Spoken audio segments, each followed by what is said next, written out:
പ്രിയ യൗവനമേ, ക്രിസ്തുവിൻ്റെ യൗവനത്തിലേക്ക് നിങ്ങളെ സ്വാഗതം ചെയ്യുന്നു. Chosen, you are chosen. അതേ, നിങ്ങൾ തിരഞ്ഞെടുക്കപ്പെട്ടവനാണ്. ദൈവത്തിൻ്റെ പരിശുദ്ധാത്മാവിനാൽ യൗവനങ്ങളെ നേടിയെടുക്കുവാൻ, യൗവനങ്ങളിലേക്ക് ഉറ്റുനോക്കുന്ന ഒരു പ്രോഗ്രാമുമായി ഞങ്ങൾ കടന്നു വരികയാണ്. ഹഗായി 2:23. ദൈവത്തിൻ്റെ വചനം ഇങ്ങനെയാണ് പറയുക: ഷെൽത്തിയാലിൻ്റെ മകനും എൻ്റെ ദാസനുമായ സെറുബ്ബാബേൽ, അന്ന് നിന്നെ ഞാൻ എൻ്റെ മുദ്രമോതിരം പോലെയാക്കും. എന്തെന്നാൽ നിന്നെ ഞാൻ തെരഞ്ഞെടുത്തിരിക്കുന്നു. ദൈവമായ കർത്താവ് അരുളി ചെയ്യുന്നു. നമ്മളെ തെരഞ്ഞെടുത്ത ഒരു ദൈവം ഒരു വലിയ പ്രോഗ്രാമിലേക്ക് നമ്മളെ കൊണ്ടുപോവുകയാണ്. യൗവനത്തിന് നിറവും യൗവനത്തിൻ്റെ ആകുലതകളും യൗവനത്തിൻ്റെ ആഘോഷവും നമ്മളിവിടെ ഉറ്റുനോക്കുകയാണ്. നിങ്ങൾ ഓർക്കുക, തെരഞ്ഞെടുക്കപ്പെട്ട ഒരു ജനത്തിൻ്റെ പ്രശ്നങ്ങൾ, സഭയുടെയും ഈ കാലഘട്ടത്തിൻ്റെയും അടിസ്ഥാനമാകുന്ന യൗവനത്തിൻ്റെ പ്രശ്നങ്ങളിലേക്ക് നമ്മൾ കടന്നു പോവുകയാണ്. ചോസൺ ഒരു പ്രോഗ്രാമാകാം, എന്നാൽ ചോസൺ ഒരു മുഖമുണ്ട്, അതിനൊരു പേരുമുണ്ട്. പ്രിയപ്പെട്ട യൗവനമേ, നിങ്ങൾ ഓർക്കുക, നിങ്ങൾ ആഗ്രഹിക്കുന്ന സന്തോഷത്തിനും നിങ്ങൾ അർഹിക്കുന്ന സന്തോഷത്തിനും ഒരു പേരും മുഖവുമുണ്ട്. അതൊരു വ്യക്തിയുടെ പേരാണ്. അവൻ്റെ പേരാണ് നസ്രാനായ യേശുക്രിസ്തു. ഈ കാലഘട്ടത്തിൽ ജീവിതങ്ങളെ മാറ്റിമറിക്കുന്ന, അന്നും ഇന്നും ജീവിക്കുന്ന അദൃശ്യനായ ദൈവത്തിൻ്റെ ദൃശ്യരൂപമായ ഒരു ദൈവം നമ്മുടെ വ്യക്തി ജീവിതങ്ങളിലേക്ക് കടന്നു വരികയും നമ്മളെ മാറ്റിമറിക്കുവാനും ആഗ്രഹിക്കുന്ന സമയമാണ്. ഒരു കാര്യം ഓർക്കുക, ഇതൊരു യാത്രയാണ്. യൗവനത്തിൻ്റെയും ക്യാമ്പസിൻ്റെയും ഇടനാഴികളിലൂടെയുള്ള ഒരു യാത്ര, ഒരു ആത്മീയ യാത്ര, ക്രിസ്തുവിലേക്കുള്ളൊരു യാത്ര. ബി ക്രൈസ്റ്റാക്കുന്ന, ക്രിസ്തുവാക്കുന്ന, മറ്റൊരു ക്രിസ്തുവാക്കുന്ന ഒരു ദൈവിക സാന്നിധ്യം നിങ്ങളുടെ ജീവിതത്തിലേക്ക് കടന്നു വരാൻ പോവുകയാണ്. കാരണം എന്തായാലും ഇന്നത്തെ ദിവസം നമ്മൾ തുടങ്ങുക യൗവനം എന്ന വലിയ സബ്ജക്റ്റുമായിട്ടാണ്.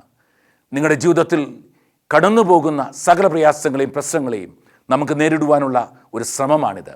ഏതായാലും ഓർത്തിരിക്കാം, എപ്പോഴും ഓർത്തിരിക്കാം, നിങ്ങൾ തിരഞ്ഞെടുക്കപ്പെട്ടവനാണ്, ചോസൺ.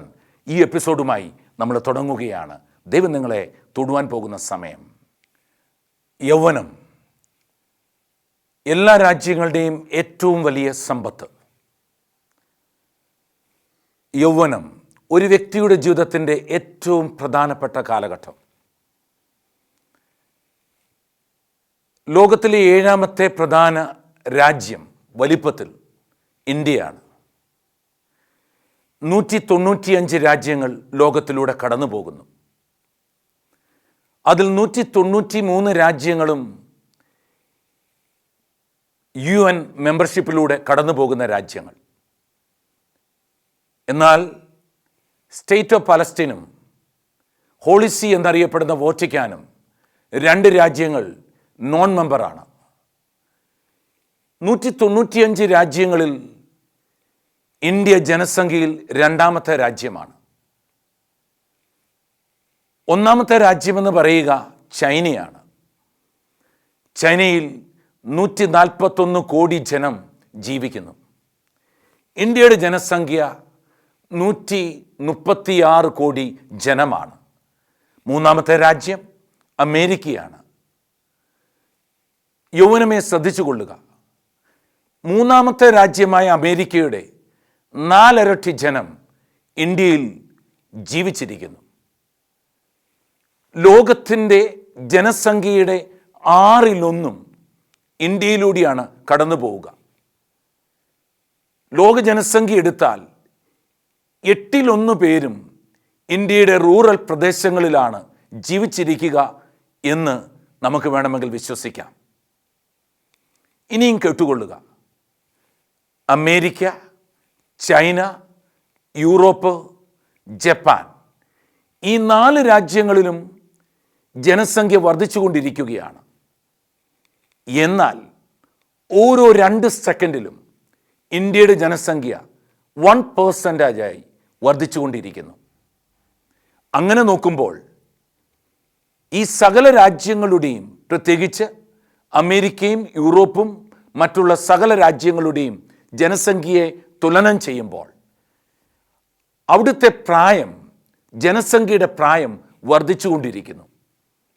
ഇനിയും കേട്ടുകൊള്ളുക. കഴിഞ്ഞ നാളുകളിലെ UN സർവേ പ്രകാരം 2022 കാലഘട്ടത്തോടു കൂടി ഇന്ത്യ ജനസംഖ്യയിൽ ലോകത്തിലെ നമ്പർ 1 കൺട്രിയായി മാറും. എന്ന് വെച്ചാൽ മുമ്പിൽ നിൽക്കുന്ന ചൈനയെ 2022 ഇന്ത്യ ഓവർടേക്ക് ചെയ്യും. ഇതിലേറ്റവും പ്രധാനം ചൈനയിലെ ജനസംഖ്യയും അമേരിക്കയിലെയും യൂറോപ്പിലെയും ജപ്പാനിലെയും ജനസംഖ്യയുടെ പ്രായവും വർദ്ധിച്ചുകൊണ്ടിരിക്കുമ്പോൾ ഇന്ത്യയുടെ ജനസംഖ്യയിൽ 37% ആളുകളും യൗവനമായിരിക്കും. 2022 ലോകത്തിലെ ഏറ്റവും പ്രാധാന്യമേറിയ യങ്ങസ്റ്റ് നേഷൻ എന്ന് പറയുക ഇന്ത്യ ആയിരിക്കും. എക്കണോമിസ്റ്റ് വളരെ ക്രിട്ടിക്കലി ഇതിനെ ഇവാലുവേറ്റ് ചെയ്യുന്നുണ്ട്. 2 തരത്തിലുള്ള വാദങ്ങൾ ലോകത്തിൽ ഉടലെടുത്തു കഴിഞ്ഞു.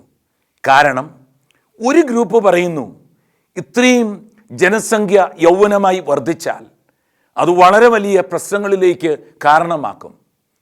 വിദ്യാഭ്യാസം, ജോലി, അതുപോലെ ആഹാര പദാർത്ഥങ്ങൾ, ഇവിടെയെല്ലാം ടഫ് കോമ്പറ്റീഷനാണ് കടന്നു വരുവാൻ പോവുക. എന്നാൽ മറു സൈഡിൽ ഒരു വാദം പറയുന്നു ഒരു രാജ്യത്തിൻ്റെ സമ്പത്ത് ഏറ്റവും ശക്തമായി മാറ്റുവാൻ കഴിയുന്നത് ഈ ഒരു യൗവനത്തിലൂടെയാണ്. ഓർക്കുക, 37% ഇന്ത്യൻസും യൗവനത്തിലേക്ക് നീങ്ങുന്ന 2022 അധിക ദൂരമൊന്നുമില്ല. ഈ ഒരു കാലഘട്ടത്തിൽ വളരെ ടഫ് കോമ്പറ്റീഷനിലൂടെയാണ് യൗവനം കടന്നു പോകുവാൻ പോകുന്നത്. പ്രിയപ്പെട്ട ദൈവത്തിന് ജനമേ, നമുക്കിതിലൂടെ ഒന്ന് ചിന്തിച്ചു നോക്കാം. ലോകത്തിൻ്റെ യൗവനവും കൗമാരവും എടുത്താൽ അമേരിക്ക പോലുള്ള രാജ്യത്ത് 3 മില്യൺ ടീനേജേഴ്സ് ആൽക്കഹോളുമായി വളരെ ചേർന്ന ബന്ധത്തിലൂടെ കടന്നു പോകുന്നു.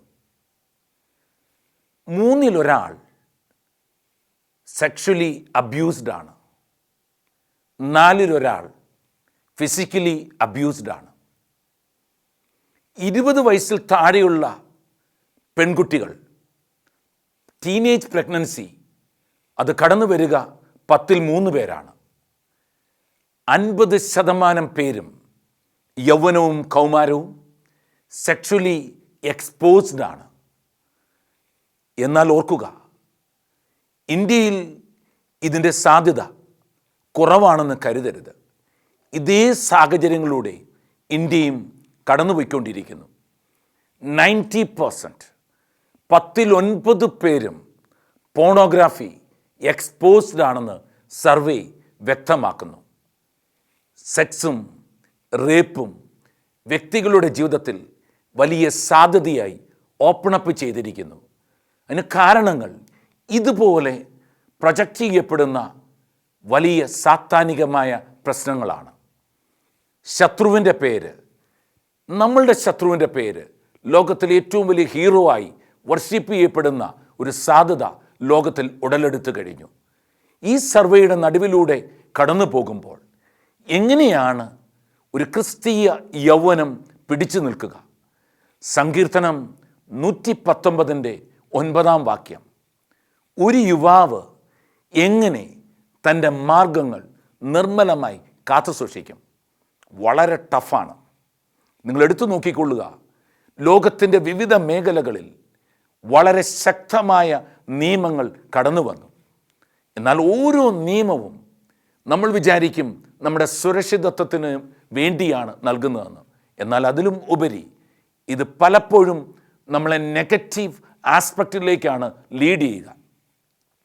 പോണോഗ്രാഫി ലോകത്തിൽ പല രാജ്യങ്ങളിലും ലീഗലൈസ് ചെയ്തു കഴിഞ്ഞു. അബോർഷൻ പല രാജ്യങ്ങളിലും ലീഗലൈസ് ചെയ്തു കഴിഞ്ഞു. ഗേ കൾച്ചർ, ലെസ്ബിയനിസവും ഹോമോസെക്ഷുവാലിറ്റിയും ഇതിനെതിരെ സംസാരിക്കുക വളരെ വലിയ തെറ്റായി ലോകം വ്യാഖ്യാനിച്ചു കഴിഞ്ഞു. മനുഷ്യ സ്നേഹമെന്ന പേരിൽ തെറ്റിനെ തെറ്റായിട്ട് വ്യാഖ്യാനിക്കുവാൻ പ്രയാസപ്പെടുന്ന ഒരു കാലഘട്ടത്തിലൂടെ യൗവനവും കൗമാരവും മുന്നോട്ട് പോയിക്കൊണ്ടിരിക്കുന്നു. ദൈവത്തിൻ്റെ വചനങ്ങൾ ഹൃദയത്തിൽ സൂക്ഷിച്ചുകൊണ്ട് ഞാൻ ഈ സാഹചര്യങ്ങളിൽ ദൈവത്തോട് ചേർന്ന് നിൽക്കുമെന്ന് ദൈവത്തിൻ്റെ വചനം വ്യക്തമാക്കുന്നു. പ്രിയപ്പെട്ട യൗവനമേ, വളരെ ടഫ് കോമ്പറ്റീഷൻ, വളരെ ക്രിട്ടിക്കലി ലീഡ് ചെയ്യപ്പെടുന്ന ഈ ഒരു സമയത്ത് എങ്ങനെയാണ് നമുക്ക് ഈ പ്രശ്നത്തെ ഒന്ന് നേരിടാൻ പറ്റുക? ചോസൺ, തെരഞ്ഞെടുപ്പ്, ദൈവത്തിൻ്റെ തെരഞ്ഞെടുക്കപ്പെട്ട മകനായ നീ നിൻ്റെ ജീവിതത്തെ എങ്ങനെയാണ് ദൈവത്തോട് ചേർത്ത് വെക്കുക? വിശ്വാസവും വിശുദ്ധിയും രണ്ടും വളരെ ഒരു യുദ്ധമുറ പോലെ ലോകത്ത് കടന്നു വരുമ്പോൾ പിടിച്ചു നിൽക്കാൻ പറ്റുന്നില്ല എന്ന് തോന്നുന്ന ഒരു ജനത്തിനുള്ള ഒരു സന്തോഷ വാർത്തയുമായിട്ടാണ് ചോസൺ കടന്നു വരിക. യൗവനത്തിലേക്ക് ക്രിസ്തു കടന്നു വരുമ്പോൾ, ക്രിസ്തുവാകുന്ന യൗവനം വ്യക്തികളെ മാറ്റിമറിക്കുമ്പോൾ അവിടെയാണ് വലിയ അനുഗ്രഹങ്ങൾ കടന്നു വരിക. സാഹചര്യങ്ങൾ വളരെ അന്ധകാരവൃതമായിരിക്കുന്നു. ഇരുട്ട് നമ്മളെ മൂടാൻ ഇടിച്ചു കയറി തുടങ്ങി. ഒറ്റപ്പെടലും ടെൻഷനും സ്ട്രെസ്സും ഉള്ളിലിങ്ങനെ മൗണ്ട് ചെയ്തു തുടങ്ങി. ഉയർന്നു പൊങ്ങിയ പ്രശ്നങ്ങളുടെ നടുവിൽ നമ്മൾക്ക് എങ്ങനെയാണ് മുന്നോട്ട് പോകുവാൻ പറ്റുക? സാഹചര്യങ്ങളുടെ സമ്മർദ്ദം മൂലം ചിലപ്പോൾ നമ്മൾ മദ്യപാനത്തിലേക്കോ മരണചിന്തയിലേക്കോ അതുമല്ലെങ്കിൽ സെൽഫായി ശരീരം മുറിക്കുന്നതിലേക്കൊക്കെ ചിന്തിച്ചു തുടങ്ങുന്ന ഒരു യൗവനമായി നമ്മൾക്ക് മാറ്റപ്പെട്ടേക്കാം. ഇതിനൊരു സൊല്യൂഷൻ എവിടെയാണ് തേടുക? പ്രിയ യൗവനമേ, ഒരു കാലത്തും നിങ്ങൾ വിട്ടുകൊടുക്കരുത്. സങ്കീർത്തനം 34:10 വ്യക്തമാക്കുന്നത് ഇങ്ങനെയാണ്: സിംഹക്കുട്ടികൾ ഇര തേടി വിശന്ന് വലഞ്ഞേക്കാം, എന്നാൽ കർത്താവിൽ ആശ്രയിക്കുന്നവൻ ഒരു കുറവും ഉണ്ടാവുകയില്ല എന്ന്. ഒരു കാര്യം ഓർത്തുകൊള്ളുക, ഒരു രാത്രിയും ആ രാത്രി കൊണ്ട് തീർന്നിട്ടില്ല. ഒരു മഴയും അത് പെയ്ത് നിലയ്ക്കാതിരുന്നിട്ടില്ല. ഒരു കടലും എത്ര തിരമാലകൾ ഉയർത്തിയാലും അത് ശാന്തമാകാതെ അത് പോയിട്ടില്ല. അതുകൊണ്ട് ഓർക്കുക, നമ്മുടെ ഏത് പ്രശ്നത്തിനും ഒരു സൊല്യൂഷനുണ്ട്. ആ സൊല്യൂഷനിലേക്കുള്ള ഒരു യാത്ര നമുക്ക് തുടങ്ങാം. ഒരു ക്രിസ്തുവാകുവാനുള്ള ഒരു യാത്രയ്ക്ക് നിൻ്റെ ആത്മാവ് തയ്യാറെടുക്കുന്നെങ്കിൽ, യൗവനമേ, നിങ്ങളുടെ ജീവിതത്തെ ദൈവം മാറ്റിമറിക്കും. ബൈബിളിൽ ഏറ്റവും സ്ട്രൈക്കിംഗ് ആയ ഒരു യൗവനമുണ്ടായിരുന്നു. പഴയ നിയമത്തിലെ ഡാനിയേൽ. ഡാനിയേലിൻ്റെ പുസ്തകം 14-ാം അധ്യായത്തിൽ ഡാനിയേലിനെ 6 ദിവസത്തേക്ക് ശത്രുക്കളുടെ നിർബന്ധം മൂലം രാജാവ് ഇവനെ സിംഹക്കുഴിയിലേക്ക് എറിയുകയാണ്. 6 ദിവസം സിംഹക്കുഴിയിലായിരിക്കുന്ന ഡാനിയേൽ ശത്രു തൊട്ടടുത്ത് സിംഹങ്ങളായി ഒരു മൂലക്കിരിക്കുന്നു. 7-ാം ദിവസം ഡാനിയേൽ മരിച്ചോ എന്നറിയാൻ കടന്നു വന്ന ഈ രാജാവ് ഈ ഡാനിയേൽ ജീവിച്ചിരിക്കുന്നത് കണ്ട് വിളിച്ചു പറഞ്ഞു, ഡാനിയേലിൻ്റെ ദൈവം ശക്തനാണെന്ന്, അത്യുന്നതനായ ദൈവമാണെന്ന്. നീ ഒരു ഡാനിയേല. എനിക്കൊരു ചോദ്യം നിങ്ങളോട് ചോദിക്കാനുണ്ട്. ഡാനിയേലിനെ ഈ രാജാവ് കുഴിയിൽ നിന്ന് വെളിയിലേക്ക് എടുത്തു. ഈ സമയത്ത് തന്നെ ഡാനിയേലിനെ കുഴിയിലെറിയാൻ കാത്തുനിന്ന ശത്രുക്കളെ മുഴുവൻ ഈ രാജാവ് കുഴിയിലേക്ക് എറിഞ്ഞു. ഈ സമയത്ത് ഈ സിംഹങ്ങൾ അവരുടെ കൺമുന്നിൽ വെച്ച് തന്നെ, ഈ രാജാവിൻ്റെ കൺമുമ്പിൽ വെച്ച് തന്നെ ഇവരെ കൊന്നൊടുക്കി തിന്നു തീർത്തു. ഇനി ശ്രദ്ധിച്ചു കൊള്ളുക, ഒരു ദിവസം 2 ആടുകളും ഒരു ദിവസം 2 മൃതശരീരങ്ങളും കഴിക്കുന്ന സിംഹം ഒരു മൂലയ്ക്ക് കിടന്നിട്ടും ഡാനിയേലിനെ തൊട്ടില്ല. എന്തുകൊണ്ടാണ് ശത്രുക്കൾ താഴെ എത്തുന്നതിന് മുമ്പ് തന്നെ അടിച്ചു വീഴ്ത്താൻ നോക്കിയിരുന്ന ഈ സിംഹം വിശപ്പിൻ്റെ നടുവിൽ ഡാനിയേലിനെ തൊടാതിരുന്നത്? അല്ലയോ യൗവനമേ, ഡാനിയേലാകണം. എന്തുകൊണ്ടാണെന്ന് ചോദിച്ചാൽ നിങ്ങൾ ശ്രദ്ധിക്കണം. ഡാനിയേലിൻ്റെ പുസ്തകത്തിൽ 10-ാം അധ്യായത്തിൽ ഡാനിയേലിനൊരു വെളിപാടുണ്ടാകുന്നുണ്ട്. ഈ വലിയ റെവലേഷൻ കണ്ടുകൊണ്ട് ഡാനിയേൽ 3 ആഴ്ചക്കാലത്തേക്ക് ഉപവാസം പ്രഖ്യാപിച്ചു. മാംസം, സുഗന്ധമായ ഏതെങ്കിലും കാര്യങ്ങൾ, വീഞ്ഞ്, സകലതും നിരാകരിച്ചുകൊണ്ട് ദൈവത്തിന് മുന്നിൽ ഡാനിയേൽ തൻ്റെ ഉപവാസവും വിശ്വാസവും പ്രഖ്യാപിച്ചു കൊണ്ടിരുന്നു. ഈ സമയം കഴിഞ്ഞതിന് ശേഷമാണ് ഡാനിയേലിനെ സിംഹക്കുഴിയിലേക്ക് എറിയുക. എന്ന് വെച്ചാൽ ഡാനിയേൽ വിശ്വാസത്താൽ ഉപവാസത്തെ മുറുകെ പിടിച്ചു. നിങ്ങൾ ശ്രദ്ധിച്ചോണേ, കുഴിയിലെത്തിയ ഡാനിയേലിൽ നിന്ന് ദൈവത്തിൻ്റെ ആത്മാവിനാൽ ഡാനിയേലിൻ്റെ അകത്തുണ്ടായിരുന്ന ദൈവീകമായ ശക്തിയായ ഉപവാസം, ആഹാരത്തോടുള്ള വിരക്തി ഈ സിംഹങ്ങളിലേക്ക് പ്രവഹിച്ചു.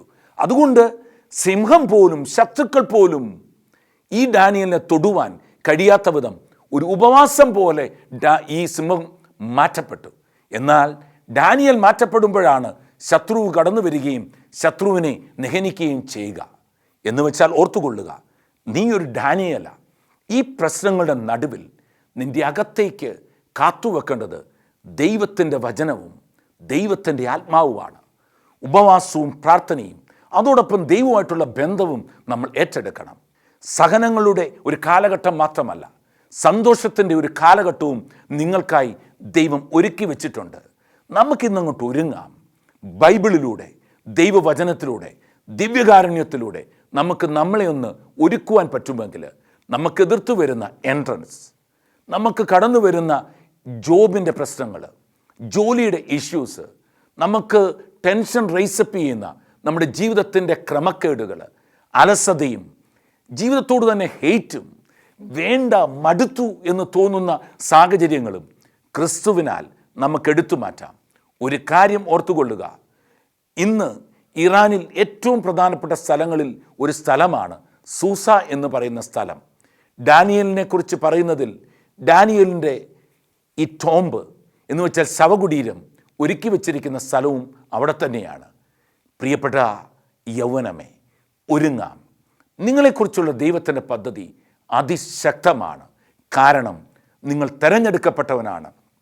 യൗവനത്തിലൂടെ നമ്മുടെ മുമ്പിലൂടെ കടന്നുപോയ ദൈവിക ശക്തി നമ്മുടെ മേൽ കടന്നു വരികയാണ്. ഈ സമയം നമുക്ക് നമ്മളെ ഒന്ന് ഒരു പ്രാർത്ഥനയിലേക്ക് ഒരുക്കാം. അവൻ്റെ മുഖത്തേക്ക് നോക്കിയവരെല്ലാം പ്രകാശിതരായി. നമുക്കൊന്ന് കണ്ണുകൾ അടയ്ക്കുന്ന സമയമാണ്. പ്രാർത്ഥനയ്ക്ക് നമുക്കൊന്ന് ഒരുങ്ങാം. ഇനി നസ്രായൻ്റെ ടൈമാണ്. നിങ്ങൾ ഈ പ്രോഗ്രാം കണ്ടുകൊണ്ട് ലോകത്തിൻ്റെ ഏതെങ്കിലും കോണിൽ ഏതെങ്കിലും കാര്യത്തിൽ വ്യാപൃതനായിക്കൊണ്ടാണ് ഇത് കേൾക്കുന്നു എങ്കിൽ നിങ്ങളൊരല്പസമയത്തേക്ക് നിങ്ങളെ ഒന്ന് മാറ്റിവെക്കുക. നമുക്കൊന്ന് കണ്ണുകൾ അടയ്ക്കാം.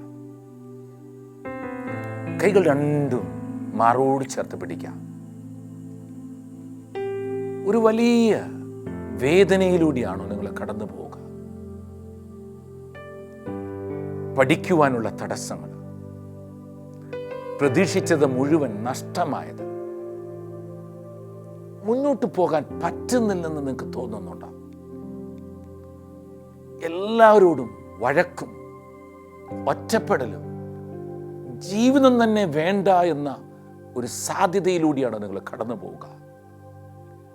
എൻട്രൻസും പഠനവും പ്രഷറും ഇൻ്റർവ്യൂസും വിവാഹത്തോടുള്ള ചിന്തകളും എല്ലാം കൊണ്ടും നിങ്ങളൊരു സ്ട്രെസ്സിലൂടെയാണ് കടന്നു പോവുക.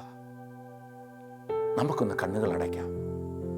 ഈ സമയം നിങ്ങളൊന്ന് ശാന്തമാവുക. ഒന്നാമതായി മൈൻഡ് ഒന്ന് ദൈവവുമായി കോൺസെൻട്രേറ്റ് ചെയ്യുക. കണ്ണുകൾ അടച്ചേ അകത്ത് ദൈവവുമായിട്ട് ഒന്ന് സംസാരിക്കാൻ ശ്രമിച്ചേ. ദൈവമേ, എൻ്റെ എല്ലാം നിനക്കായി വിട്ടുതരുന്നു എന്ന് പറഞ്ഞുകൊണ്ട് നിങ്ങൾ സമർപ്പിച്ച ഇനി സൈലൻ്റായി കണ്ണുകളടച്ച് നിങ്ങൾ നിങ്ങളെ തന്നെ സമർപ്പിക്കുക. നിങ്ങളുടെ കണ്ണ് നിറഞ്ഞൊഴുകുന്നുണ്ടാകാം. ഒറ്റയ്ക്കാണല്ലോ എന്നോർത്ത് നിങ്ങൾ വേദനിക്കുന്നുണ്ടാകാം. നിങ്ങളുടെ തോൽവി ആരും അറിയാതെ നിങ്ങളെ മറച്ചു പിടിക്കുന്ന ഒരു വ്യക്തിയാകാം. വീട് മുഴുവൻ മെസ്സായി ഒരു സാധ്യതയുമില്ലാത്ത നിങ്ങൾ വിഷമിക്കുന്നുണ്ടാകാം. നിങ്ങളുടെ വിസയും പഠനവും ബ്ലോക്ക്ഡ് ആകാം. Just surrender.